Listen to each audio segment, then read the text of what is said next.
ஆமாம், உட்கார்ந்த இடத்துல வந்து இப்போது நாதாரிகள்லாம் முதலமைச்சராக உட்கார்ந்துருக்குன்னு சொல்லி உட்கார்ந்துருக்காங்கன்னு சொல்லி பேசினார். நாதாரின்னு சொல்லுது நாகரிகம் இல்லாத ஒரு விஷயம். மறுமலர்ச்சி விடுதலை சக்தின்னு தனியாக ஆரம்பிச்சு விடுவாங்க. மறுமலர்ச்சின்னு சொன்னால் டப்புன்னு வைகோ உள்ளே கொண்டுருவாங்க. பாமகவை நீங்கள் அனுமதித்தால் விசிக வெளியேறும் அப்படின்னு அவர் கர்ஜிக்கலாம் சிங்கம் மாதிரின்னு வந்து அண்ணன் ரெடியாக இருக்கார். அதில் விஜய் வசந்த் அவர் கன்னியாகுமரி.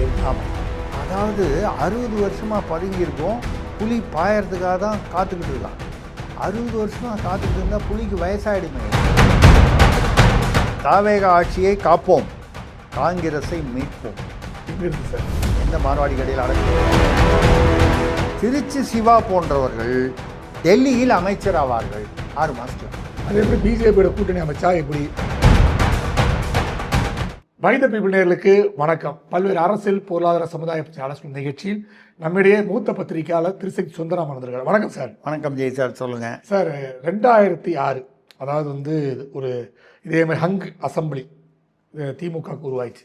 அப்போது பலரும் வந்து பத்திரிகையாளரும் சரி, ஒரு அரசியல் விமர்சனம் சரி, என்ன சொல்லுவாங்கன்னா, சார் இன்றைக்கி ஆட்சி கலைஞ்சிரும், இன்னைக்கு நைட்டு ஆட்சி கலைஞ்சிரும், இன்னைக்கு நைட்டோட கருணாநிதி ஆட்சி போயிடும் சார், இப்படி சொல்லிக்கிட்டே இருப்பாங்க. இப்போ அதே திருப்பி வந்து இந்த காலகட்டத்திலையும் எல்லாமே சொல்ல ஆரம்பிச்சாங்க. யார் திமுகவும் அதான் சொல்கிறாங்க, அதிமுகவும் சொல்கிறாங்க, எல்லாருமே சொல்லுது சார் ஆட்சி இந்த 6 மாதம், இன்னும் 2 மாதம் 3 மாதம் கலைஞ்சிடும் சார் சொல்லிக்கிட்டே இருக்காங்க. இது எப்படி சார் பார்க்குறீங்க? அப்போ பெரிய வித்தியாசம் என்னன்னு பார்த்தீங்கன்னா, இப்போது ஒரே சூழ்நிலைங்கிற மாதிரி எண்ணிக்கை வரைக்கும் கரெக்டு. ஆமாம். அப்போ இன்ஃபேக்ட் 96 தான். இப்போது விஜய் அவர்களுக்காவது 107, அப்போ வந்து 96. அதை வச்சுக்கிட்டே கலைஞர் வந்து யாருக்கும் அதிகாரத்தில் பங்கு கொடுக்காம இது சும்மா அப்படியே அந்த காட்டி ஒரு ஏதோ ஒரு கூட்டணி தர்மம்னு எதையோ ஒரு பேரை சொல்லி ஓட்டிட்டார். மைனாரிட்டின்னு தினம் காலையில் ஒரு தடவை சொல்லுவாங்க, மைனாரிட்டி கருணாநிதி அரசுன்னு சொல்லுவாங்க. அந்த சூழ்நிலையில் இப்போ இந்த ஆள்பவர்கள் வேறு, ஆளுமைகள் வேறு, ஆளுமைகளுடைய அந்த ஆதிக்க அந்த அவங்களுடைய அந்த என்ன சொல்கிறது, அவர்கள் செலுத்தக்கூடிய அந்த ஆதிக்கம் அப்படிங்கிறது இப்போல்லாம் மாறிப்போச்சு. இப்போ பார்த்தீங்கன்னா தாவேகா நீண்ட காலம் நீடிக்காது, தாவேகா ஆட்சி சிவசேனா மம்தா ஆட்சி போல் கவிழ்ந்து விடும் அப்படின்னு எடப்பாடியார் பேசியிருக்காரு. இல்லை பார்த்தீங்கன்னா இவரும் வந்து நம்ம திமுகலேருந்து அந்த மாதிரி நிறைய பேசியிருக்காங்க. அவர் அனிதா ராதாகிருஷ்ணன் பேசும்போது அவரை அந்த கைது பண்ணாங்க, ஒரு சொந்த ஜாமீன்லேயே விட்டுட்டாங்க, பேசுனாங்கன்னு சொல்லி நான் கூட வேறு இதுலேயே கேட்டிருந்தேன். அவர் ராஜாஜி, அண்ணாதுரை போன்றவர்கள்லாம் உட்கார்ந்த இடத்துல வந்து இப்போது நாதாரிகள்லாம் முதலமைச்சராக உட்கார்ந்துருக்குன்னு சொல்லி உட்கார்ந்துருக்காங்கன்னு சொல்லி பேசினார். அதில் வந்து எனக்கு 2 விஷயம். நாதாரின்னு சொல்லுது நாகரிகம் இல்லாத ஒரு விஷயம். யார் முதல்வராக இருந்தாலும் அப்படி சொல்லக்கூடாதுங்கிறது தான். அவர் பேரில் ஒன்றும் நடவடிக்கை எடுக்க காணும் நாதாரின்னு. அனிதா ராதாகிருஷ்ணன் அவன் இவன் ஒருமையில் பேசினார், அதுக்காக ஆக்ஷன் எடுத்தாங்க. ஆராசா பேரில் எனக்கு ஒரு கேள்வி என்னென்னா, ஒரு பிரபலமான மக்களுக்கு நல்லது செய்த முதல்வர்களை சொல்லணுன்ற அர்த்தத்தில் அவர் ராஜாஜி அண்ணாதுரைன்னு சொன்னார். அந்த இடத்துல ஏன் அவர் வேணும்ன்ட்டு கருணாநிதி அவர்கள் பேரை விட்டாருன்னு தெரியல. ஸ்டாலின் பேரையும் விட்டார், கருணாநிதியும் விட்டார், ஸ்டாலினும் விட்டார். ஸ்டாலினையாவது ஏதோ ஆடியோ லீக் ஆச்சு, அதில் வந்து இருக்காரு. இல்லை, அவருடைய ஸ்டாலின் அவர்களை பற்றி அவருடைய கருத்து என்னங்கிறது அதில் தெளிவாக தெரிஞ்சுது. நிறைய அன்பாக பேசியிருந்தார். அது பட் கருணாநிதியை ஏன் விட்டாருன்னு தெரியல. சரி, அது ஆராசா பிரச்சனை. இப்போ அனிதா ராதாகிருஷ்ணன் வரும்போது நமக்கு இதே மாதிரி ஒரு பிரச்சனை வருது. அவர் என்ன சொல்கிறாரு, 6 மாத காலத்திற்கு மேல் அந்த கைதாகி வெளியில் வந்தார்ல ஜாமீனில், அப்போ சொன்னார் இந்த ஆட்சியை நீடிக்க விட மாட்டோம்னு சொல்லலை, விட மாட்டேன்னு சொன்னார். அனிதா ராதாகிருஷ்ணன் நினச்சா ஒரு ஆட்சியை கவுத்துற முடியுமா? இது என்ன ரயிலை கவுக்குற மாதிரி போய் ஏதாவது குறுக்க கட்டையை போடுறதா? இவர் எப்படி அரசியலில் அப்படி என்ன கட்டையை போட்டுற போகிறாரு இவர் மட்டும்? இல்லை அவர் திமுக சார்பாக சொல்கிறாருன்னு கூட வச்சுக்கலாம். மாட்டேன் அப்படின்னு சொன்னால் மாட்டோம்ன்ற அர்த்தத்தில். இப்போ மறுபடியும் அதை பற்றி பேசும்போது 6 மாத காலத்தில் முதல்வராக மு.க. ஸ்டாலின் அவர்கள் வருவார். அது எப்படி 6 மாத காலத்தில் மறுபடியும் இந்த ஆட்சி கவிழ்றதா ஒரு வாதத்திற்காக வைத்து கொண்டால் கூட அவருக்கு அந்த 118 வேணுமே. 59 தானே இருக்குது. 79 கூட்டணி தான் போயிடுச்சா எல்லாம், 59 தான் இருக்குது. பாக்கி 41 18 மறுபடியும் இன்னொரு 59 வேணும், டபுள் ஆக்கணும். ஆமாம். இந்த டபுள் ஆக்கிறதுக்கு அவ்வளோ பெரிய எடப்பாடி கிடையாது.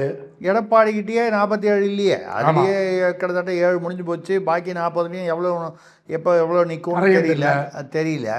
அது சேர்ந்தா கூட வராதே. 2 பேரும் கூட்டணின்னு ஒரு கால் வச்சுக்கிட்டா கூட அது வரதுக்கு வாய்ப்பு இல்லையே. நீங்கள் இப்போ இவங்க தாவேகா ஆட்சி காவல்துறை சொல்கிறத பார்த்தா, நம்ம சொல்கிறது நமக்கு தெரியாது, காவல்துறை சொல்வதை வைத்து பார்த்தால் ஒரு ஆளுக்கு 35 கோடி, அதுக்கப்புறம் 5 கோடி இடைத்தரகர்னா 40 கோடி ஆச்சு. 50-60 எம்எல்ஏன்னா எவ்வளோ பெரிய பணம், எவ்வளோ 1000 கோடிகள். சார் எவ்வளோ 1000 கோடி வச்சுருக்காங்க அவங்க?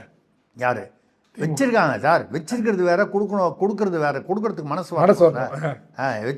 வழக்கமாக வந்து நம்ம வச்சுருப்போம், வச்சிருக்கிறதெல்லாம் கொடுத்துருவாங்களா? நான் பணத்தை சொன்னேன், நீங்கள் வேறு எதையாவது நினச்சிக்க போகிறீங்க. அது சார் ஏதோ அங்கே அதை வச்சுருக்காங்க, இதை வச்சுருக்காங்கன்னு. அவங்க எவ்வளோ வச்சுருப்பாங்க.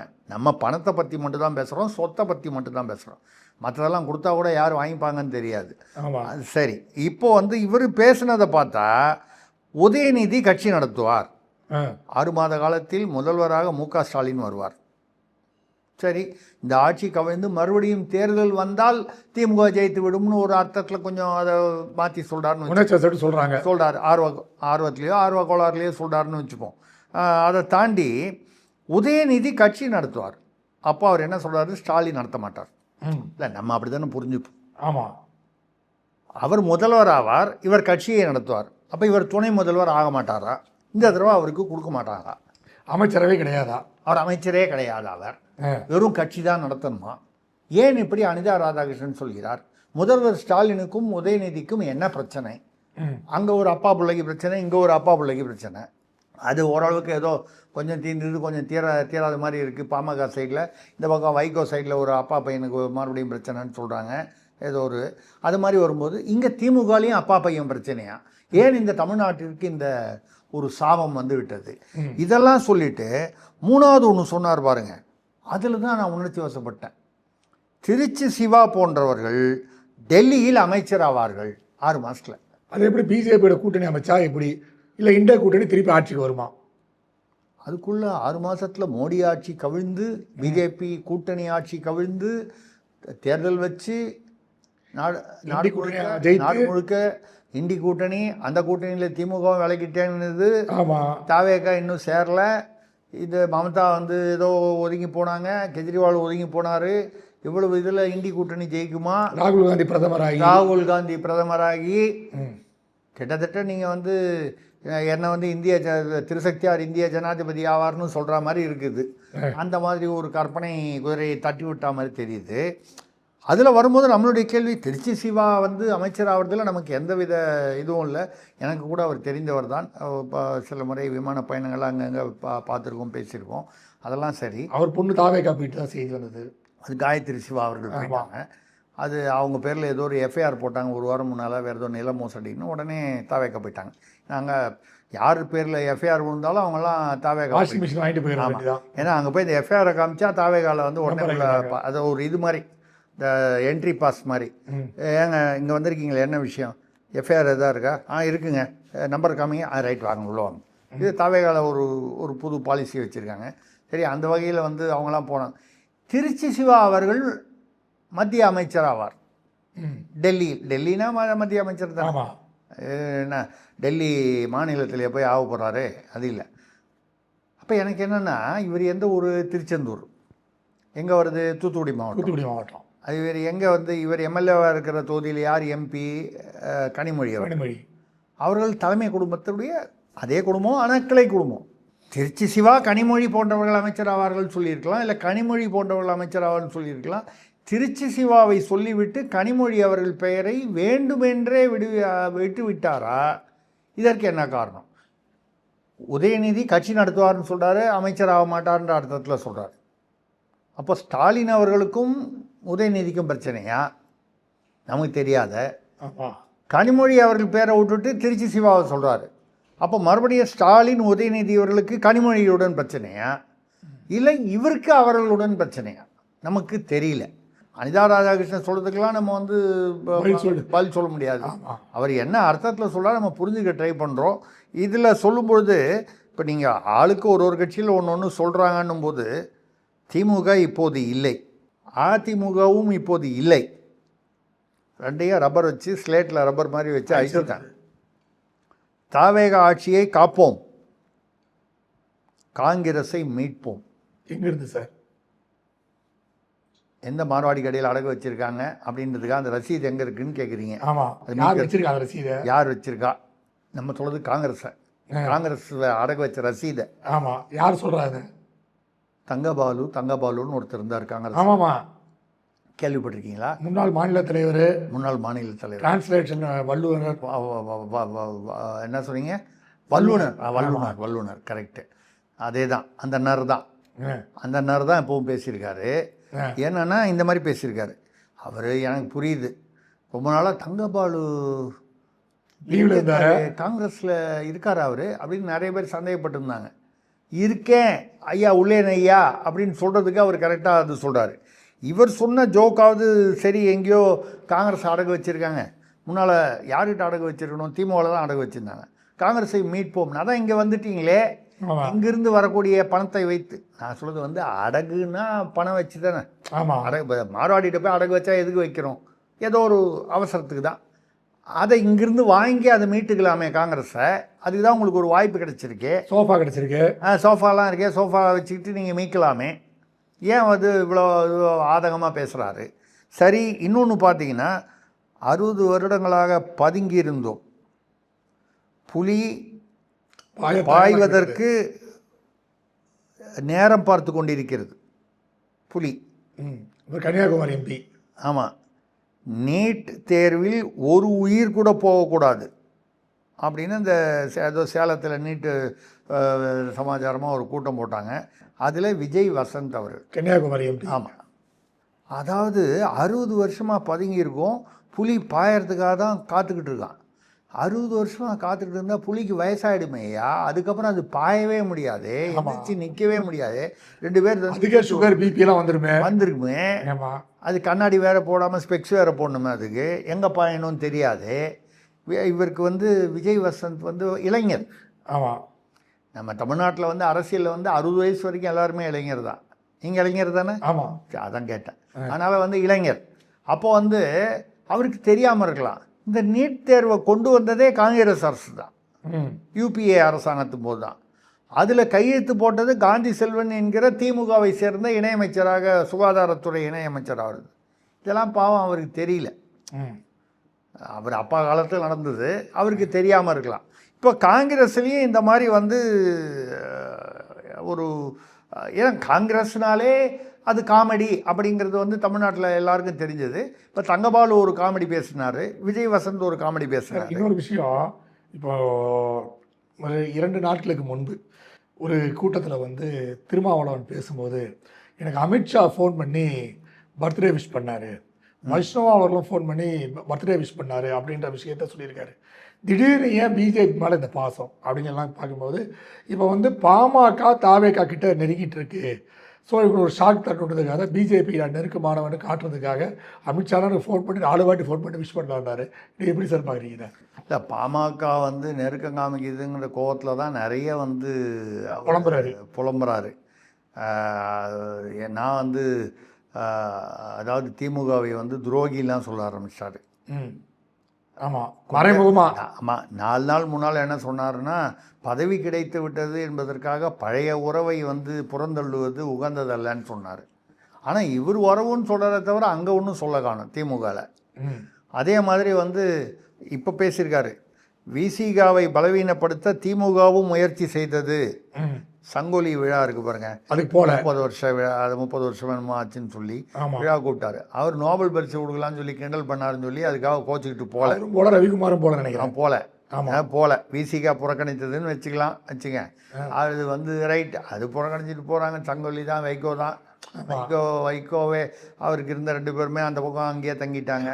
அவங்களுக்கு சோஃபா இல்லைன்னா கூட 2 சேர் போட்டு உட்கார வச்சுட்டாங்க. அதனால் அவங்க எந்திரிக்க முடியாமல் உட்காந்துட்டாங்க. அது போனால் போது, அது இருந்துட்டு போட்டோம். நம்ம வந்து என்னென்னால், இவர் வந்து விசிகாவை பலவீனப்படுத்த திமுகவும் முயற்சி செய்ததுன்னு இப்போ சொல்கிறார்ல. ஆனால் முந்தானேத்திக்கு வந்து பழைய உறவை எப்படி புறந்தள்ளுவதுன்னு சொல்கிறார்.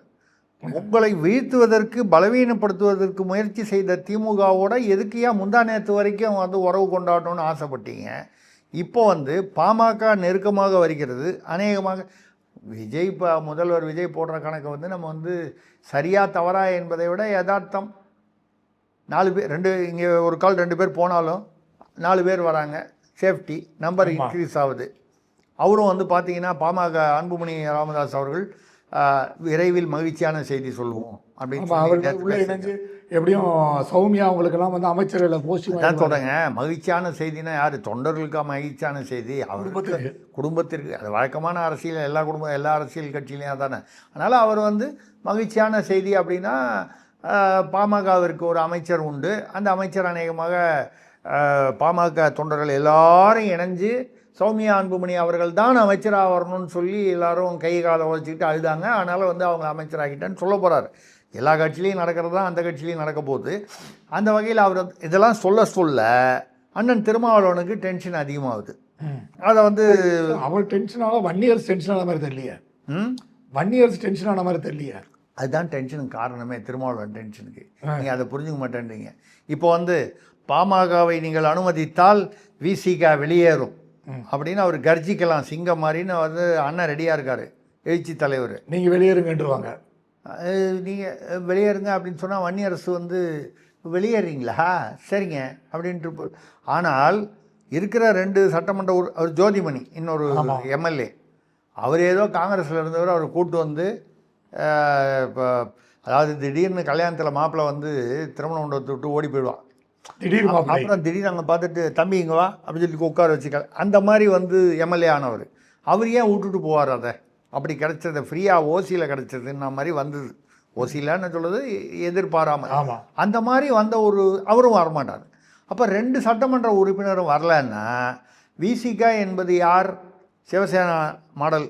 யோசனை பண்ணி பாருங்கள். ஏக்நாத் ஷிண்டே பிரிச்சுட்டு போய் அவர் தான் ரியல் சிவசேனான்னு தேர்தல் ஆணையத்தை பொறுத்த வரைக்கும் எவ்வளோவா எம்எல்ஏ எவ்வளோ, இங்கே எவ்வளோ, இதான் அதிகம், 2/3 இருக்கா, அப்போ நீ தான், இவ்வளோ தான்.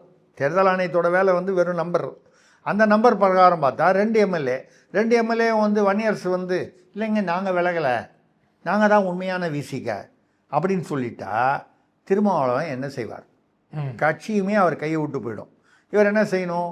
அம்பேத்கர் விடுதலை சிறுத்தை கழகம்னு அவர் வந்து யூபிடி சிவசேனான்னு உத்தவ் தாக்கரே, இத்தனைக்கும் அவங்க அப்பா தான் நிறுவனர். ஆமாம், இதில் இவரே தான் நிறுவனர் திருமாவளவன். ஆனாலும் வந்து விசிக என்பது வன்னியரசோடு போய்விடும். மறுமலர்ச்சி விடுதலை சிறுத்தைன்னு தனியாக ஆரம்பிச்சு போயிடுவாங்க. மறுமலர்ச்சின்னு சொன்னால் டப்புன்னு வைகோ உள்ளே பூந்துருவாருங்க ஏதாவது. இல்லை ஏன்னா தேமுதிக 2016 திமுக மறுமலர்ச்சி தேமுதிக வந்து மறுமலர்ச்சிங்கிறது வந்து ஒரு ஆல்டர்னேட்டிவ் இது மாதிரி ஃபார்ம் மாதிரி அது. ஆமாம் இல்லை அப்போ அதை விட இன்னும் சிறப்பாக வந்து அம்பேத்கர்னு சொல்லிட்டா வந்து நம்ம வந்து தேசிய அளவில் பெரிய அளவுக்கு வந்துடும்ல. ஆமாம், அந்த மாதிரி வந்து கட்சி பிளவுபடும். கடைசியில் வந்து முன்னால் நான் ஏதோ ஒரு நிகழ்ச்சியில் பேசும்போது ஜோக் சொன்னேன், திருமாவளவன் இருக்கிற நிலைமையில் அவர் எந்திரிச்சு வந்தார்னா அவர் போட்டுக்கிற பேண்ட்டு சட்டை கூட அதே சீட்டில் தான் உட்காந்துருக்கும், அவர் மட்டும் தான் எந்திரிச்சு வரணும்னு.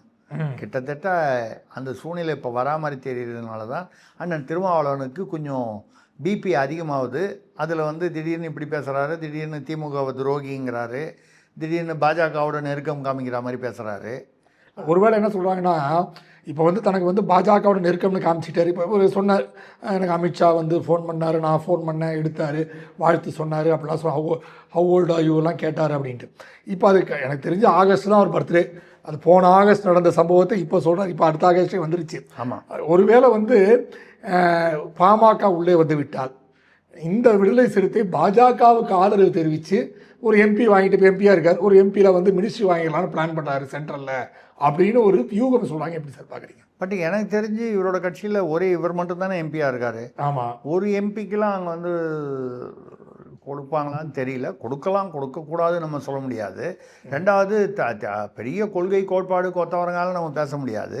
2001 மங்களூரில் ஒரு முதல்ல எம்எல்ஏ ஆனது வாஜ்பாய் தலைமையிலான அந்த பாஜகவுடன் திமுக கூட்டணியில் இருந்தபோது அதே கூட்டணியில் விசிக இருந்து பாஜக சார்பாக நின்ற 4 எம்எல்ஏ வேட்பாளர்களுக்காக போய் பிரச்சாரம் செய்து அவர்கள் வெற்றியும் பெற்றார்கள். ஆமாம், அதாவது பாமகவை கூப்பிட்டா நான் பாஜக பக்கம் போயிடுவேங்கிறாரு. அப்படி போனதுனால தாவேகாவுக்கு என்ன நஷ்டம்? 2க்கு பதிலாக 4 வருது, இந்த 2ம் போகலை. 2க்கு பதிலாக கூட சொல்ல முடியாது. இந்த ரெண்டையும் இப்போ வன்னியரசை பொறுத்த வரைக்கும் விசிக அவர் தான் தலைவர், அதாவது ரியல் விசிக அப்படின்னு சொல்லி தேர்தல் ஆணையம் சொல்லிடும் எண்ணிக்கையில். அப்படி சொல்லும் பொழுது பாமக வந்தால் பரவாயில்லன்னு முடிவு பண்ணிட்டாருன்னா இருக்கிற அமைச்சர் பதவியை விடுவாங்களா பைத்தியார்த்தனமா? கரெக்டு. பாமக வந்தால் வந்து போட்டுமே, சௌமியா அன்புமணி வந்தால் ஒரு வணக்கம் சொல்லிட்டு போகிறோம் அப்படின்னு சொல்லி அப்படி முடிவு பண்ணிட்டாருன்னு வைங்க. அப்போ இங்கே எவ்வளோ தூரம் வந்து பாஜகவில் வந்து மதிப்பாங்க, மரியாதை கொடுப்பாங்க, இல்லை பதவி கொடுப்பாங்கன்றது தெரியாது. இப்போ இந்த குழப்பத்தில் தான் அவர் எழுச்சி தலைவர் இருக்கிறார். இப்பொழுது வந்து எழுச்சி தலைவராக இருந்தவர் குழப்பத் தலைவராக இருக்கிறார். இதில் வந்து நிறைய ஒன்று காலையில் ஒன்று சாயந்தரம் ஒன்றுன்னு மாற்றி மாற்றி பேசுகிறாரு. அதை வந்து இப்போ கூட பேசும்போது ஆர்எஸ்எஸ் பெற்ற பிள்ளை என்று நான் தேர்தலுக்கு முன்னால் சொன்னதை விஜயுடன் வந்து ஏன் கூட்டணி சேர்ந்தீர்கள் என்று என்னை பார்த்து கேள்வி கேட்கும் நிருபர்கள் விஜயிடம் சென்று ஆர்எஸ்எஸ் இந்த கேள்வியை கேட்பீர்களா? விஜயே அதை மறந்து போய் தான் அவங்கள வந்து இப்போ போய் அதை போய் எதுக்கு ஞாபகப்படுத்துறீங்க? அந்த அளவுக்கு தலைவர் வந்து குழம்பி போயிருக்காரு. இப்போ ஆர்எஸ்எஸ் பெற்ற பிள்ளை அப்படின்னு சொல்லும்போது இப்போ தான் நீங்கள் சொல்கிறீங்க அமித்ஷாவுக்கு ஃபோன் பண்ணால் அவர் எடுத்தார், அவர் என்ன விஷ் பண்ணார். அப்போ அந்த ஆர்எஸ்எஸ்ஸு அப்படின்னா அமித்ஷாக்கு யாரோ வந்து ஆர்எஸ்எஸ் பற்றி பேசியிருக்காருங்க. என்ன பேசியிருக்காருன்னு தமிழில் பேசியிருக்கிறதே ஏதோ யாரோ சொல்லுவாங்க. இப்போ செல்வ பெருந்தகை வந்து இதில் ராகுல் காந்திக்கு மொழிபெயர்த்தா மாதிரி இவருக்கு யாராவது மொழிபெயர்த்து அங்கே அமித்ஷாட்ட சொன்னார்னா ஆர்எஸ்எஸை பற்றி திருமாவளவன் ஏதோ பெருமையாக பேசியிருக்காருன்னு நினச்சி புரிஞ்சுக்கிட்டு, அவர் தமிழ் தெரியாதுல்ல, அவர் புரிஞ்சுக்கிட்டு ஒரு கால் இந்த பதவி கொடுப்பார். நம்ம ஆர்எஸ்எஸ் பாஜகன்னு இதை பற்றி ஏதாவது வார்த்தையில் சொல்லிக்கிட்டே இருக்கணும், அப்படி தான் நினச்சி லைவாக வச்சுனே இருக்கணும், லைவாக இருக்கணும். நம்ம ரெண்டாவது இவங்களுக்கும் ஒரு பயம் இருக்கணும். யாருக்கு? திமுக கூட்டணிக்கு, தாவேகாக்கு, எல்லாத்துக்குமே. வன்னியரசுக்கு அதுதானே முக்கியம். திமுக கூட்டணிக்கு பயம் இருக்கா இல்லையா? திமுக கூட்டணி அது அவங்க பார்த்துப்பாங்க. அது எப்போ எங்கே யாரை போய் பார்க்கணும் என்று அவங்களுக்கு கரெக்டாக தெரியும். கேஸ் வரும்போது டெல்லிக்கு வந்து அவங்க எப்போ போகணுன்றதெல்லாம் அவங்களுக்கு தெரியும், அவங்க போய்ப்பாங்க. அது ஒன்றும் பிரச்சனை இல்லை. அது விஜய் அவர்களும் அது அவருடைய அவர் தான் வந்து ஆட்களெல்லாம் சேர்த்துக்கிட்டு இருக்காரு, அதனால் அவருக்கும் பிரச்சனை இல்லை. வன்னியரசை கொஞ்சம் பயமுறுத்தி பார்க்கலான்னு பார்க்குறாரு. அவர் ஏன் பயப்படுறாரு? அவர் தான் தெம்பா அமைச்சராக உட்காந்து 2 எம்எல்ஏவும் இன்னொரு எம்எல்ஏவும் அவருக்கு வரத்துக்கு வாய்ப்பு இருக்குது. இப்படி திருமாவளவனுடைய நிலைமை கொஞ்சம் கிட்டத்தட்ட ஐசியூவில் இருக்கா மாதிரி இருக்குது. அரசியல் ரீதியாக ஐசியூவில் இருக்கா மாதிரி இருக்குது. ஐசியூன்னா நீங்கள் வேறு தான் நினச்சிக்காதீங்க. ஐசியூ, நான் உன்னை பார்க்கிறேன். யாரை பார்க்கிறேன்? அதான் இதுவரை இங்கே பார்த்துக்கிட்டு இருந்தார், இனிமேல் டெல்லியை நோக்கி பார்க்க போகிறாரோ என்று தோன்றுகிறது. கொஞ்ச நாள் போச்சுன்னா பாமக அந்த நெருக்கம் வந்து இறுதி முடிவாகி பாமக தாவேகா கூட்டணியில் சேருகிறது என்று சொன்னால் இது அடுத்தது நடந்துடும், அது அமைஞ்சிடும். ஆமாம். ஓகே சார், உங்கள் நேரத்தை ஒதுக்கி எங்களை பேட்டி எடுத்துக்கு மிக்க மகிழ்ச்சி. நன்றி சார். நன்றி, வணக்கம். நேரில் மீண்டும் அடுத்த நிகழ்ச்சியில் சந்திப்போம். அதுவரை நன்றி, வணக்கம்.